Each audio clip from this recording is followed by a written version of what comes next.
I am a huge fan of Life is Strange. The 2015 game is one that I regularly refer to when speaking about my favorite video games that I played as a teenager, which, compared to the rest of my favorite games, it sort of sticks out like a sore thumb. Now listen, before 2015, I was strictly a multiplayer, sports, or shooter only type of person. I mean, even now I see myself falling back into those old ways as multiplayer and microtransactions have taken the absolute forefront of gaming. Multiplayer only versions of popular gaming franchises being pushed onto the masses, no DLC or extra content for games that have been out for 10 plus years, battle passes. Holy shit, like, the battle passes. But look, this video isn't about the greedy, money hungry gaming industry. We're here to talk about Life is Strange. And Life is Strange is great. I'll say that the first game had absolutely zero business being as good as it was, because as much as I love the game, I have to agree with the biggest criticism that the game has faced since its release almost 10 years ago. This game is truly teen high school girl simulator. Our main character, Blackwell art student Max Caulfield, spends a lot of time, and I mean a lot of time, talking, gossiping, catching up, which is only heightened with the presence of her reunited best friend, Chloe Price. From the moment Chloe first hits the screen, she dominates most of the game, which I don't really mind, but I have to admit, we spend 60 to 70% of the game going on adventures with Chloe, appeasing Chloe, saving Chloe's life on multiple occasions, which if you told anyone that this was the premise of the game, they would tell you to go to hell, which I've been told, but luckily that's not all the game is. I believe that Life is Strange works so well because beyond the surface, it's a very charming, homey, multi-genre game that anybody beyond the age of 10 can pick up and play. And listen, I know what you're thinking. Multi-genre, Micah, that's not true. But listen, you're wrong. Shut up. Shut the hell up. This game is part teen drama, part fantasy, and part whatever comes after episode 3.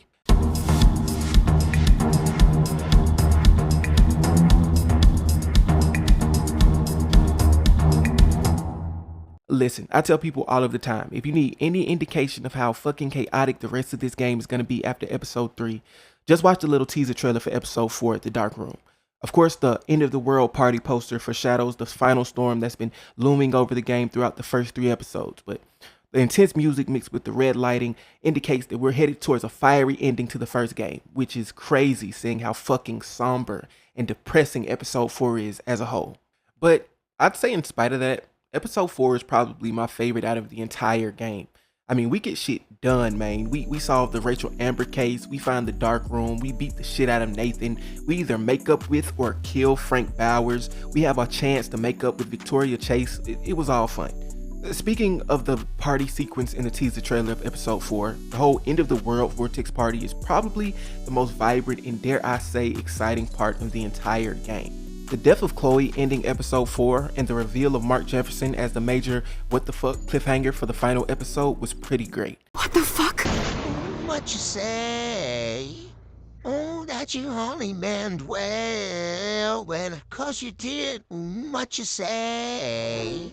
That it's all for the best, cause it is what you say. Well, that it's just what we need. You decided this. What you say? Ooh, what did she say? The 5th and final episode, Polarized, is a pretty good finale for a pretty good game, as it seems like all of our loose ends are tied. We defeat the big bad in Mark Jefferson, we save Chloe, our work is finally recognized, and we live happily ever.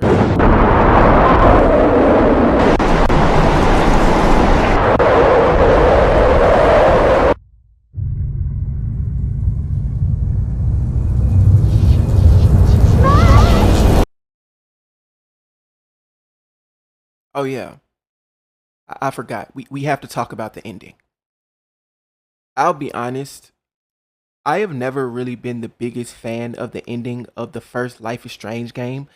Not really because of the fact that it only has 2 endings. There are plenty of games in this exact format with only 1 ending that I love, including games in this very same franchise. But the reason I find myself being indifferent towards the ending is that this game is long. It's long as fuck. Each episode is the length of a motion picture for 5 episodes. And I've never been one to speed run through a game. Even with the playthrough I did for this video, I spent hours upon hours talking to random NPCs, students, civilians, the people at the art show, the old ass homeless woman on the corner who everyone theorized was Max when the game first came out, who I just realized I forgot to warn about the storm. Damn it! But as I was saying, we spend so much time in this game. We save Kate Marsh's life. We save Alyssa from oncoming objects. We go from antisocial recluse to probably the most popular person in the entire town in the span of the entire game, befriending Victoria, Brooke, Taylor. Hell, even Frank warms up to us towards the end. We even give Warren a little kiss on the way out, but all of this hard work is pretty much wiped clean by the notorious final choice, Bay or Bay. And I mean, I'm being honest, I wouldn't hate the ending so much if it wasn't one of the easiest choices in video game history. Like seriously, I made this choice in under 40 seconds. Like, people say that there's no wrong answers to this shit, but I'll be honest again. Saving Chloe over the town, in my opinion, is the 10,000% wrong answer to this shit. We spend so much time trying to save this town, figure out the storm, find Rachel Amber, talking to civilians, save people from being drugged and kidnapped by the creepy photography teacher and his teenager rager hit sidekick. We save lives, we make friends, our worst enemies lighten up on us. Even Chloe herself hands you the picture at the end and tells you to let her die, which I had no issue with because Chloe Price is one of the most unlikable video game characters of all time. And I don't think that's a crazy take to have. I mean, Chloe is at times unbearable.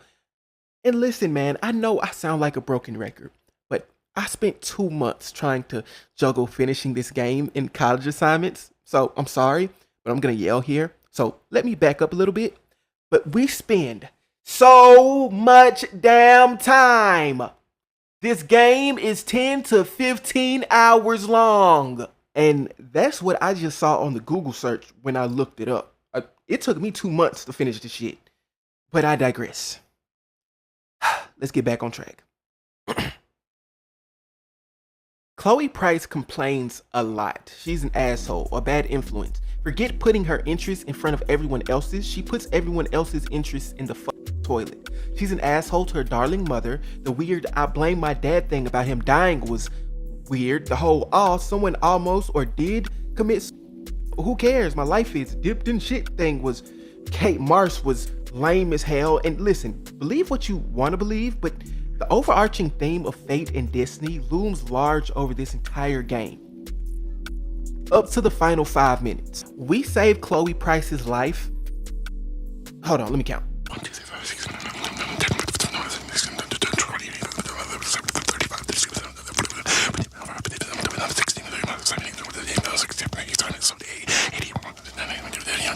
a total of 7 times throughout the entire game. That's more than 1 death per episode. Who says that she isn't gonna get absolutely clipped again, like 15 minutes after the game ends? Chloe herself says that it's probably her destiny to die and that we've only been delaying the inevitable. And who am I to deny Chloe her one and only redeemable action throughout this entire game? Safe to say, it's pretty easy to guess which Bay I picked for my playthrough.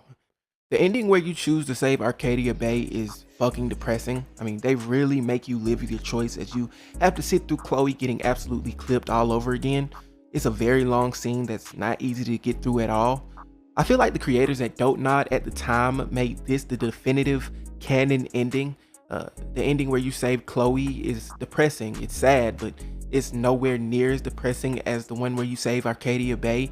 I mean, the music is more depressing. It's not a long scene at all when you save Chloe. It's just a 15-second drive through the town, everybody's dead, everything's destroyed. Chloe doesn't seem to give the slightest or lightest fuck about most of her old friends or literal mother or stepfather dying at all. But listen, the ending isn't as bad as I'm trying to make it out to be. I enjoyed it. I just think that the final choice was way too easy. It's literally just the trolley problem, and the decision was made even easier with Chloe being on my shit list for most of the game. Overall, this is one of my favorite games ever. I love it. Really good story. Ending tugs at the heartstrings. It's a fun time. Go play it.